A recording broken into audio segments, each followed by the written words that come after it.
প্রথমত এই মুহূর্তে পশ্চিমবঙ্গের রাজনীতিতে তৃণমূলের সব থেকে বেশি প্রয়োজন হচ্ছে সিপিএম। সিপিএম বা বাম নেতারা হচ্ছে তৃণমূলের সব থেকে ঘনিষ্ঠ সহযোগী। মূলত বিরোধী ভোট কেটে তৃণমূলকে ক্ষমতায় রাখবার যে পরিকল্পনা, সেই পরিকল্পনার মধ্যে বাম নেতারা যুক্ত হয়েছে। আমি কিন্তু বাম কর্মী সমর্থক বা বামের নিচুতলার সদস্যদের কথা বলছি। দ্বিতীয়ত হচ্ছে, যদি আপনি রাজনীতি সাধারণ এবিসিডি ফলো লক্ষ্য করেন, তাহলে দেখবেন 2011 থেকে 2016 এই সময়কালে বামপন্থীদের বিরুদ্ধে তৃণমূলের আক্রমণ সব থেকে বেশি সংঘটিত হয়েছে।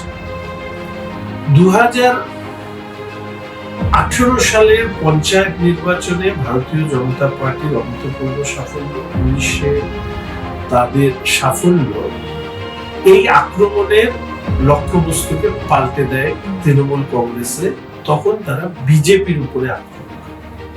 তার কারণ তৃণমূল কংগ্রেস এটা বুঝে যায় যে বামেরা এখানে গৌণ শক্তিতে পরিণত হয়েছে, এখানে বিজেপি হচ্ছে আপকামিং ফোর্স।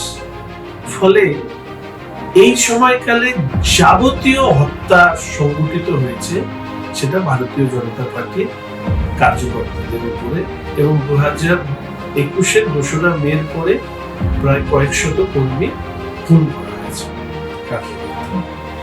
এটা হচ্ছে এই সময়কালের রাজনীতি।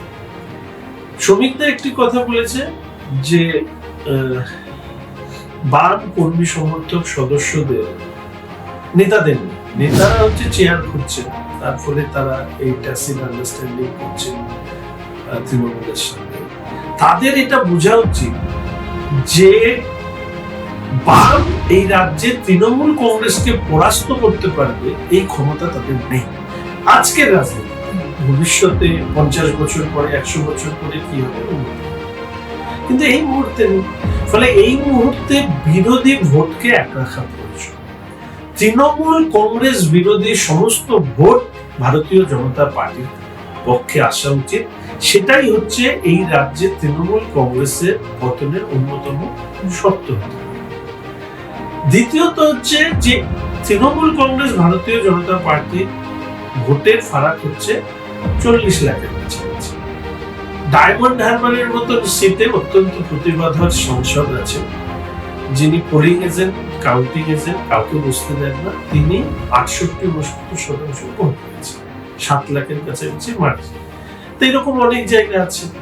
সেই জায়গায় যে ভোটগুলো আছে সেগুলোকে ভোট তো বলা যায় না, ছাপ্পা যেটা মেরেছে সেই ছাপ্পা যদি ছড়িয়ে দেওয়া হয় তাহলে ভারতীয় জনতা পার্টি এবং তৃণমূলের মধ্যে যে মার্জিন সেটা থাকবে না বলেই চলে। ফলে এই বিষয়ে তৃণমূল ছাড়ে, এই জন্য এসআইআর নিয়ে এত।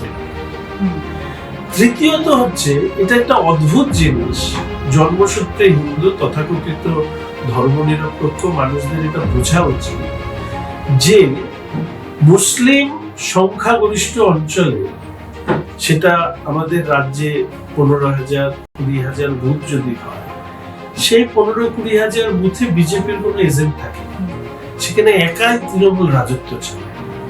হিন্দু বুথের ক্ষেত্রে তো সেটা হয় না যে অন্যদের এজেন্ট নেই। অর্থাৎ এই যদি 20,000 বুথ যদি আমি সাধারণভাবে ধরে নিই, প্রতি বুথে যদি 1,000 করে ভোট থাকে, তাহলেই বোঝা যাবে এই সংখ্যাটা যদি মাইনাস হয়ে যায়, তৃণমূল তার রাজনৈতিক অস্তিত্ব, সেটিং ইত্যাদি এই সমস্ত বক্তব্যটাকে যারা সাধারণভাবে রাজনীতি নিয়ে পড়াশোনা করেন তারা যদি একটু ভেতরে প্রবেশ করে, বিশেষ করে হিন্দু জন্মসূত্রে বাঙালি যারা আছেন, আমার মনে হয় তাদের সেটিং তত্ত্বের বদলে এই বিষয়গুলো নিয়ে ভাবনা করা উচিত। জন্মসূত্রে মুসলিম, তারা চোখে ফেটটি বেঁধে তৃণমূলের সাথে যাচ্ছে। তারা কিন্তু এটা বলছে না যে তৃণমূল বিজেপির সেটিং আছে, বলছে না, তারা তো ভোট তৃণমূলকে দিচ্ছে। যদি তৃণমূলের যদি বিজেপির সাথে সেটিং থাকে, তাহলে মুসলিমরা তো তৃণমূলকে ভোট দেওয়ার কথা, ভোট দিচ্ছে কেন? এই যে কথাগুলো বলে না, এরা আসলে নিজেদের অস্তিত্বটা বুঝতে হয়তো পারছে না, কিন্তু পরবর্তীকালে হরগোবিন্দ দাস, চন্দন দাসের মতো প্রতিবেশীদের দ্বারা খুন হতে হবে। তার প্রস্তুতি নিচ্ছে এই জন্মসূত্রে হিন্দু বাঙালি, তারা হচ্ছে এই তথাকথিত সেটিং মিলের কথা। আমি জানি না যে শিক্ষিত মানুষরা কেন এই ধারণা